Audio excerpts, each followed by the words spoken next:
नमस्कार दोस्तों, स्वागत है आपका आपके अपने चैनल महाविद्या एकेडमी में। हम यूपी ट्रिपल एससी मुख्य सेविका की वैकेंसी के लिए घटना चक्र की बुक कंप्लीट कर रहे थे, जिसमें हमने लास्ट चैप्टर जो कंप्लीट किया था वो था आपका परामर्श। ठीक है, पहले हमने उसकी थ्योरी देखी थी 2 वीडियोज़ में और उसके बाद हमने उसके क्वेश्चन आंसर देख लिए थे।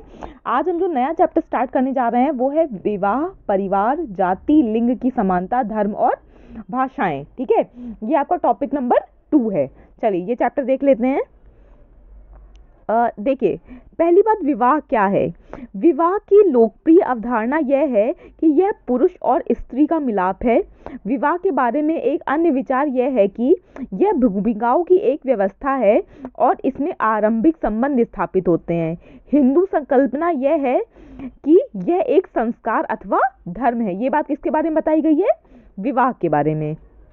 आगे देखिए, आगे क्या है? आगे है, विवाह मानवीय संबंधों की एक घनिष्ठतम एवं जटिलतम प्रक्रिया है। यह समाज की नींव का पत्थर है।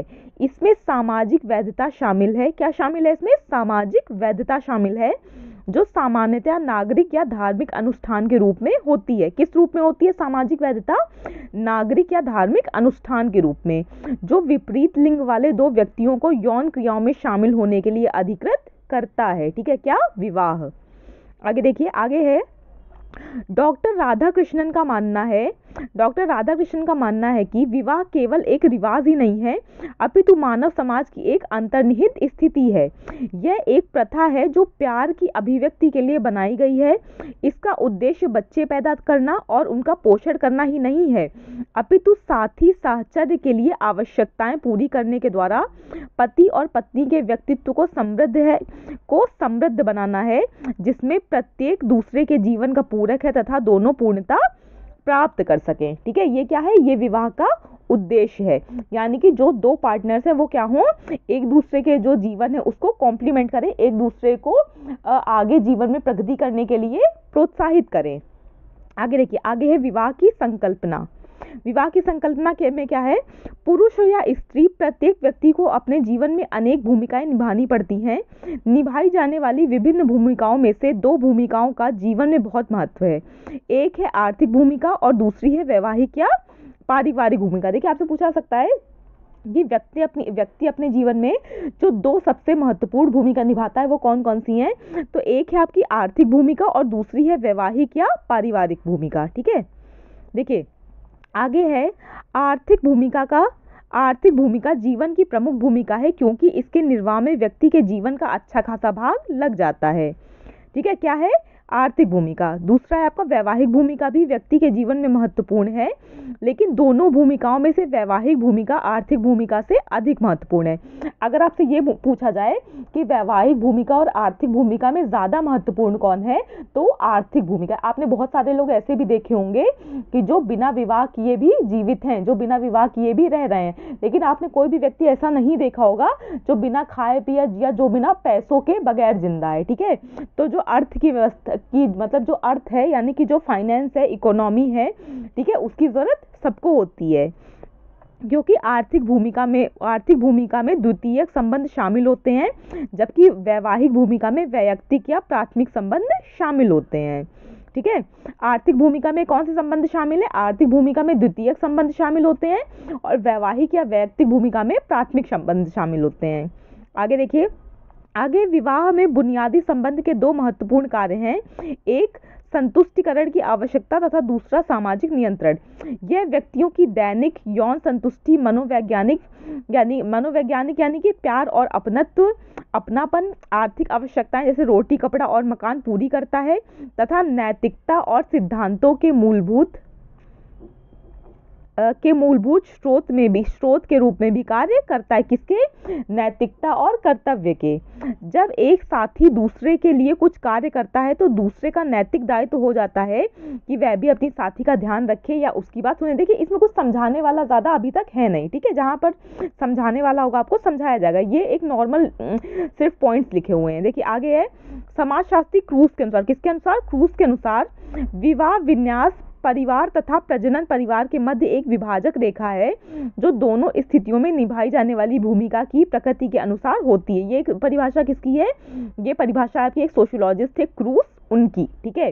क्या है, जो विवाह है वो विन्यास परिवार तथा प्रजनन परिवार के बीच में एक विभाजक रेखा, ये डेफिनेशन आपसे इतनी पूछी जा सकती है, तो ये इतनी ज्यादा महत्वपूर्ण है, ये इतनी याद रखिएगा। आगे देखिए, आगे है परिवार विन्यास की भूमिका शैशव, बचपन और किशोरावस्था की होती है, जिसमें कोई दायित्व तथा कर्तव्य शामिल नहीं होते हैं। लेकिन विवाह के बाद निभाई जाने वाली प्रजनन परिवार की भूमिका पति अथवा पत्नी, माता अथवा पिता, रोजी रोटी कमाने वाला दादा या दादी, सेवानिवृत्त व्यक्ति आदि के रूप में विभिन्न अपेक्षाएं एवं कार्य शामिल होते हैं। आगे देखिए, आगे है विवाह एक संस्था है जिसमें पुरुष और स्त्री प्राथमिक रूप से बच्चे पैदा करने तथा उनका पालन पोषण करने के उद्देश्य से घनिष्ठ वैयक्तिक संबंध जीने के लिए पारिवारिक जीवन में प्रवेश करते हैं। किसमें? पारिवारिक जीवन में। आगे देखिए, आगे है सामाजिक दृष्टिकोण से विवाह एक ऐसी संस्था है जो समाज विशेष में समाजीकरण को सुनिश्चित करती है और व्यक्तिगत दृष्टिकोण से यह बच्चे धारण करने, उनका पालन करने में सहायता प्रदान करती है और प्यार पाने एवं उसके विस्तार को नियंत्रित करती है, ठीक है।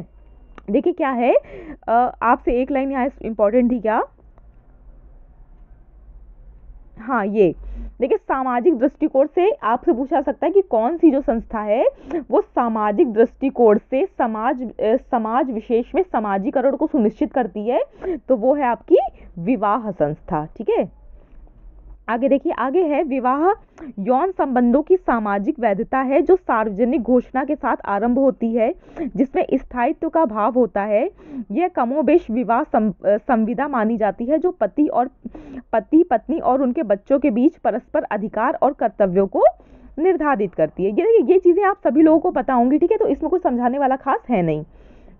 विवाह के बारे में हिंदू अवधारणा यह है कि यह करार नहीं है बल्कि एक संस्कार, परंपरा और धार्मिक अनुष्ठान है। यह दो व्यक्तियों का सामान्य मिलन नहीं है बल्कि आत्माओं का पवित्र गठबंधन है। यह बंधन केवल मृत्यु द्वारा ही तोड़ा जा सकता है। देखिए हमारे हिंदू धर्म में यह है ना कि विवाह विवाह होने के प्रावधान है, विवाह तोड़ने के प्रावधान नहीं है। ये माना जाता है अगर दो लोग को विवाह बंधन में बांध दिया गया है तो वो दोनों लोग फिर मृत्यु के द्वारा ही अलग हो सकते हैं, उसके अलावा दूसरा कोई रास्ता नहीं है। आगे देखिए, आगे है इस्लाम का मत है कि विवाह एक संस्था है जिसे समाज की रक्षा के लिए नियत किया गया। ये किसमें है? ये है इस्लाम धर्म में, ताकि मानव अपवित्रता और व्यभिचार से अपनी रक्षा कर सके। विवाह एक धार्मिक संस्कार नहीं अपितु एक सिविल करार है। इस्लाम में क्या माना जाता है कि विवाह एक धार्मिक संस्था नहीं है बल्कि क्या है? एक सिविल करार है, एक समझौता है जिसका उद्देश्य पारिवारिक जीवन को बढ़ावा देना और बच्चों को वैधता प्रदान करना है। आगे देखिए, आगे है ईसाई धर्म में विवाह को एक पुरुष और स्त्री के मिलन के रूप में देखा गया है जिसमें अन्य लोग शामिल नहीं है। यह एक प्रकार का एकगामी विवाह है, ठीक है। आगे देखिए, आगे आपको क्या बताया है? हिंदू विवाह संस्कार के रूप में, किसके रूप में? हिंदू विवाह संस्कार के रूप में। किसके रूप में? संस्कार के रूप में। देखिए धार्मिक कर्तव्यों को पूरा करने, यानी जो धर्म है विवाह का सर्वाधिक महत्वपूर्ण उद्देश्य है, ठीक है। विवाह का सर्वाधिक महत्वपूर्ण उद्देश्य क्या है? धर्म है। कतिपय पवित्र सूत्रों पर आधारित धार्मिक संस्कारों जैसे कन्यादान, पाणी ग्रहण संस्कार, सप्तपदी आदि को पूरा करना। नेक्स्ट है इसके बाद, ये अनुष्ठान पंडित द्वारा अग्नि, सबसे पवित्र देवता के सम्मुख वेद यानी सर्वाधिक पवित्र ग्रंथ और मंत्रोच्चारण अनुच्छेदों द्वारा पूरे किए जाते हैं। नेक्स्ट है आपका, यह संबंध अपरिवर्तनीय और चिरस्थायी माना जाता है। पति पत्नी ना केवल मृत्यु तक अपितु मृत्यु के बाद भी एक दूसरे से बंधे रहते हैं। हमारे यहाँ माना जाता है ना हिंदू धर्म में कि जो विवाह है वो क्या है? सिर्फ एक जन्म का बंधन नहीं है, विवाह क्या है? 7 जन्म का बंधन है। देखिए नेक्स्ट है आपका, यद्यपि पुरुष अपने जीवन काल में अनेक संस्कार कर सकता है लेकिन स्त्री अपने संपूर्ण जीवन काल में एक ही संस्कार विवाह करती है, अतः उसके लिए ये अति महत्वपूर्ण होता है। देखिए जो पुरुष, आपसे क्वेश्चन पूछा सकता है कि स्त्री अपने जीवन काल में कितने संस्कार पूरे करती है, तो सिर्फ एक ही संस्कार करती है। कौन सा? विवाह संस्कार। जबकि जो पुरुष है वो अनेक संस्कार संपन्न करता है। देखिए आगे है, स्त्री की निष्ठा पर पुरुष तथा पुरुष की वफादारी पर जोर दिया जाता है, जिसमें देखिए विवाह में क्या है, स्त्री की निष्ठा और पुरुष की वफादारी, इन दोनों पर फोकस किया जाता है। नेक्स्ट है आपका, विवाह को परिवार और समुदाय के प्रति एक सामाजिक कर्तव्य समझा जाता है। इसमें वैयक्तिक स्वार्थ और आकांक्षा का कोई विचार नहीं होता है। किसका? वैयक्तिक स्वार्थ और आकांक्षा का कोई विचार नहीं होता है। ठीक है, विवाह के प्रकार देख लीजिए, यानी कि जो पूरी दुनिया है उसमें विवाह के क्या क्या प्रकार होते हैं।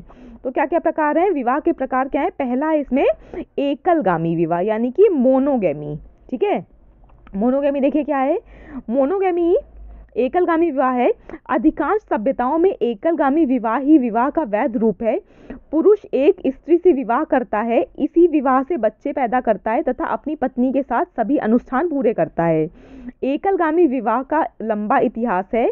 प्राचीन काल से हिंदू एकलगामी विवाह को विवाह का सबसे आदर्श रूप मानते हैं। देखिए इसमें सबसे इंपॉर्टेंट क्या है, इसमें एक चीज ये है क्या कि इसमें क्या है, पुरुष एक स्त्री से विवाह करता है, यानी कि जब एक मतलब जो नॉर्मल शादी होती है कि एक पुरुष ने एक स्त्री से शादी की, ये क्या है, विवाह का सबसे आदर्श। आपसे ये पूछा जा सकता है कि हिंदू विवाह का आदर्श विवाह कौन सा है, तो ये है आपका एकलगामी विवाह, यानी कि मोनोगैमी। आगे देखिए, आगे है बहुपत्नीत्व विवाह। देखिए एकलगामी में क्या था कि एक पुरुष एक स्त्री शादी कर रहा है, लेकिन बहुपत्नीत्व विवाह यानी कि पॉलीगैमी में क्या है, एक पुरुष अनेक स्त्रियों से शादी कर सकता है। ठीक है, देखिए इसमें एक पुरुष अनेक स्त्रियों से विवाह करता है, इसे बहुपत्नीत्व विवाह भी कहा जाता है। बहुपत्नीत्व विवाह प्रतिबंधित अप्रतिबंधित सशर्त हो सकता है। प्राचीन हिंदू सभ्यता में सशर्त बहुपत्नी विवाह तथा प्रथा बहुपत्नीत्व विवाह प्रथा प्रचलित थी। आपने देखा होगा ना, पहले के टाइम पे जो राजा थे उनकी दो दो तीन तीन रानियां होती थी। आगे देखिए, आगे है, धर्मशास्त्रों के अनुसार एक पुरुष पत्नी के बांझ होने पर अपने विवाह के 10 वर्ष बाद या पत्नी से केवल कन्या पैदा होने पर लड़के की अभिलाषा में 13-14 वर्ष बाद पुनः विवाह कर सकता था। आगे देखिए, नेक्स्ट पॉइंट है, नेक्स्ट है, मनु के कथानुसार कि पुरुष अपने प्रथम विवाह के 8 वर्ष बाद पुनः विवाह कर सकता है यदि उसकी पत्नी बांझ है। यदि उसके बच्चे जीवित नहीं रहते तो 10 वर्ष बाद, यदि उसकी पत्नी लड़कियों को ही जन्म देती है तो 11 वर्ष बाद, और यदि उसकी पत्नी झगड़ालू, विद्रोही या कठोर है तो वह अपने विवाह के तुरंत बाद पुनर्विवाह कर सकता है। देखिए महाभारत में कहा है कि बिना किसी उचित कारण के यदि पुरुष 2 बार विवाह करता है तो वह पाप करता है जिसका कोई प्रायश्चित नहीं है। देखिए क्या है कि पुरुष जो है एक से अधिक विवाह कर तो सकता है, लेकिन उसके पास कोई रीजन होना चाहिए, कोई कारण होना चाहिए। बिना किसी कारण के नहीं कर सकता। अगर बिना किसी कारण के करता है तो उसको अनैतिक माना जाएगा, अधर्म माना जाएगा। ठीक है, वो पाप माना जाएगा। तीसरी तरह का देखिए, तीसरी तरह का विवाह क्या है, बहुपतित्व विवाह, यानी कि पॉलीएंड्री। भाई देखिए, पुरुष अगर एक से ज्यादा लोगों से करें तो स्त्री भी एक से ज्यादा लोगों से कर सकती है शादी, है ना। इसमें क्या है, इसमें एक स्त्री कई पुरुषों से विवाह करती है। यह प्रथा मालाबार तट के तोड़ा जनजाति तथा दक्षिण भारत में नीलगिरी के कोटा जनजातियों में पाई जाती है। इसमें इंपॉर्टेंट क्या है, जनजातियों के नाम याद रखिएगा, टोडा जनजाति और कोटा जनजातियों में। ठीक है, देखिए भारत में 2 प्रकार की बहुपतित्व प्रथा प्रचलित है, भ्रातृत्व तथा गैर भ्रातृत्व, यानी कि एक स्त्री ऐसे पुरुषों से विवाह करे जो आपस में भाई हो, या एक स्त्री ऐसे पुरुषों से विवाह करे जो आपस में जिनका कोई संबंध ना हो। तो जो आपस में भाई होंगे वो भ्रातृत्व होगा, और जो आपस में मतलब जो अलग अलग होंगे वो क्या होगा, गैर भ्रातृत्व होगा। देखिए भ्रातृत्व में सभी पति भाई होते हैं या फिर पितृ पक्ष के चचेरे भाई होते हैं। गैर भ्रातृत्व, देखिए कहाँ थे हम लोग, हाँ, पितृ पक्ष के चचेरे भाई होते हैं। गैर भ्रातृत्व में पतियों में कोई संबंध नहीं होता है, जैसे कि केरल के नायर में। ठीक है, 19वीं शताब्दी में केरल के नायर हिंदुओं में बहुपतित्व प्रथा प्रचलित थी। आगे देखिए, आगे है वेस्टरमार्क ने इन विवाहों का उल्लेख करते हुए कहा है कि नायरों में इन वैवाहिक बंधनों को विवाह कहना कठिन है, क्योंकि पुरुष साथी कभी महिला के साथ नहीं रहते थे और एक इस प्रकार पितृत्व के कर्तव्यों की उपेक्षा होती थी। 1896 में मालाबार विवाह अधिनियम पारित किया गया, जिसने नायरों में विवाह संबंधी नियमों को स्थापित किया। ये याद रखिएगा, क्या मालाबार विवाह अधिनियम कब आया था? 1896 में आया था। आगे देखिए, आगे है महाभारत में द्रौपदी का 5 पांडवों के साथ विवाह करने का वर्णन मिलता है, जिसे युधिष्ठिर ने इस आधार पर न्यायोचित बताया कि इसी प्रकार के विवाह उनके पूर्वजों ने किए थे तथा माता के आदेश के रूप में उसका वर्णन किया है। ठीक है, ये आपको द्रौपदी और पांडवों वाली कहानी आप हर किसी को पता होगी। आगे देखिए, आगे है नियोग या देवर विवाह, जिसे क्या कहते हैं? लेविरेट। इसमें तो यही पॉइंट इंपॉर्टेंट है कि देवर विवाह को क्या कहते हैं? लेविरेट कहते हैं। देखिए, नियोग विवाह का वह स्वरूप है जिसमें पति की मृत्यु के बाद महिला अपने पति के छोटे भाई की पत्नी बन जाती है, या बड़े भाई के जीवित रहते हुए भी छोटा भाई बड़े भाई की पत्नी के साथ यौन संबंध स्थापित करने का अधिकार रखता है। यह रूप हरियाणा के अहिरों, जाटों, गुज्जरों तथा उत्तर प्रदेश की अनेक प्रजातियों में प्रचलित है। देखिए, जो नाम है ना, उसके साथ ये याद रखिएगा कि ये किन लोगों में, यानी कि किस जगह पे प्रचलित है। ठीक है, आगे देखिए, आगे है आपका बहू बहन या साली विवाह। इसको क्या कहते हैं? इसको कहते हैं सोरोरेट। देखिए, इस विवाह में एक व्यक्ति की कई पत्नियां हो सकती हैं जो आपस में बहनें होती हैं। सोरोरेट शब्द की उत्पत्ति लैटिन भाषा सोरोर से हुई है। इसमें कई बहनें बारी बारी से एक साथ ही एक व्यक्ति की पत्नियां बन सकती हैं। आगे देखिए, आगे है, यह सामान्यतः नागा, गोंड और बैगा आदि जनजातियों में पाई जाती है जो दुल्हन की ऊंची कीमतें अदा करते हैं। यह देखा गया है कि यदि बांझ पत्नी की मृत्यु हो जाए तो उसकी भरपाई के लिए उसकी छोटी बहन पति को भेंट कर दी जाती है। ये किसका प्रकार है? ये है आपका किसका? बहू बहन या साली विवाह, जिसको कहते हैं सेरोरेट। और ये किन किन लोगों में प्रचलित है? ये सामान्यतः नागा, गोंड और बैगा जनजातियों में प्रचलित है। जनजातियों के नाम जरूर याद रखिएगा। ठीक है, और आगे आपका हिंदू विवाह के प्रकार, ये हम नेक्स्ट वीडियो में देखेंगे। आज के वीडियो में इतना ही रखते हैं। ठीक है, तो आज के वीडियो में हमने क्या देखा है? विवाह क्या है, उनकी कुछ परिभाषाएं और विवाह के प्रकार देखे हैं। ठीक है, नेक्स्ट वीडियो में हम इसके आगे देखेंगे क्या? हिंदू विवाह के प्रकार। तो ये इस चैप्टर में अभी तक कुछ ऐसा समझाने वाला है, कुछ शॉर्ट नोट्स बनाने वाला नहीं था, लेकिन साथ ही साथ आप जो ये आगे की वीडियोस देख रहे हैं और पीछे की वीडियोस भी देखते जाइए। जो आपके पीछे के 2 चैप्टर से कौन कौन से? एक आपका था संस्थाएं वाला, जिसमें आपको स्वास्थ्य संस्थाएं पढ़ाई गई थी, और एक जो आपका वैक्सीनेशन वाला था। 2 चैप्टर्स आपके काफी फैक्ट वाले थे, उन दोनों के नोट्स जरूर बना के याद करिएगा। वो दोनों चैप्टर छोटे जरूर हैं लेकिन बहुत ज्यादा इंपॉर्टेंट है। ठीक है, तो अच्छे से वीडियो देखिए, शॉर्ट नोट्स बनाते रहिए और अपनी स्टडी को कंटिन्यू रखिए। वीडियो देखने के लिए thank you so much. Please like, share और सब्सक्राइब करना मत भूलिएगा। आजकल आप लोग का सपोर्ट थोड़ा सा कम मिल रहा है। प्लीज़ अपना सपोर्ट बनाए रखिए, क्योंकि यही हमारे लिए सबसे ज़्यादा मोटिवेशन का काम करता है। Thank you so much.